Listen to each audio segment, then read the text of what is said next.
रामराम मंडळी, रामराम. अहो, आज आपण कुठे आलोय माहिती का? पालवी रिसॉर्ट दापोळ्यामध्ये. म्हणजे पालवी रिसॉर्ट कोणाचे? गणेश भाऊ कदम मुंबईकर आणि आमचे तुकाराम भाऊ खनवडे आणि आमच्या वहिनी. हे दोन आमच्या वहिनी आणि भाऊ आहेत ना, हे पालवी रिसॉर्ट आपलं चालवतात.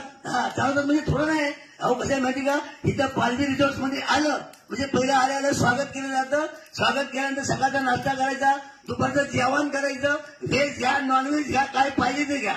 ते झालं की दुपारच्या जाऊन लागून आपल्या हे मध्ये नदीमध्ये पाहून यायचं. पाहून म्हणजे तसं नाही हो, बोटीमध्ये जाऊन प्रवास करायचा. त्यानंतर कयाकी बोट आहे, त्यानंतर पायडल बोट आहे. हे सगळं मिळतं. ते झालं की संध्याकाळी जेव्हा मायला एकदम ते आपलं काय असं म्हणतात बघा, इस्तू असतो त्याच्यावर असले भासत्यात.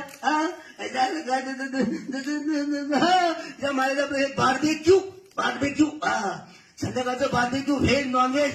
आणि एवढं झालं की संध्याकाळी परत चिकन. असली फक्त व्यवस्था फक्त दापोळ्यामध्ये आपल्या पालवी रिसॉर्ट मध्येच होणार. आणि हे सगळं सांगायचं विशेष म्हणजे हे आमचे भाऊ आणि वहिनी स्वतः इथे सेवा करतात. आणि त्यांच्या भिंतीला कोण आहे? अशोक मामा. त्याच्यानंतर आपले आचार्य भाऊंचं नाव काय हो? बबन मामा. एकदम एक नंबर. त्यानंतर संतोष जाधव. अशी दिग्गज माणसं इथं काम करतात. त्यामुळे पालवी रिसॉर्टला नक्की भेट द्या. आणि खेळायचं लय हो, त्यामुळे नक्की यायचंय. स्वतःच्या गंगीला घेऊन या.